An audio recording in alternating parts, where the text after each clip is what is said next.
திருமணத்திற்காக காத்திருக்கும் பெண்கள் வந்து இந்த கோவிலுக்கு போயிட்டு வரலாம். இந்த கோவில் எங்கே இருக்குது அப்படின்னா, தஞ்சாவூர்லேருந்து கும்பகோணம் போகிற வழியில் பாபநாசம் என்ற ஊர்லேருந்து 2 கிலோமீட்டர் தொலைவில் உள்ளது.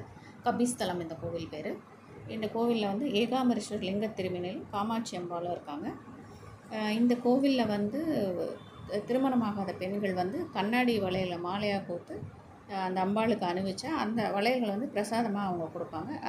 அதை வீட்டுக்கு எடுத்துகிட்டு வந்தாக்கா அவங்களுக்கு சீக்கிரம் கல்யாணம் ஆகிடும், நல்ல கரணம் கிடைக்கும். அதே மாதிரி குழந்தை இல்லாதவங்க என்ன பண்ணணும்னா 11 பிரதோஷ பூஜையில் கலந்து கொண்டு அம்பாளுக்கும் சிவனுக்கும் அர்ச்சனை செய்து பிரார்த்தனை செய்து கண்டிப்பாக குழந்தை பாக்கியம் கிடைக்கும் அப்படின்றது அங்கே இருக்கிறவங்க சொல்கிறாங்க. ஸோ நாமும் இந்த கோவிலுக்கு போய்ட்டு வரோம், எல்லா நன்மைகளையும் பெறுவோம். கோவிலோட டைம் வந்து காலை 6 to 11, மாலை 5:30லேருந்து 8:30. எல்லோரும் நலம் பெறுவோம்.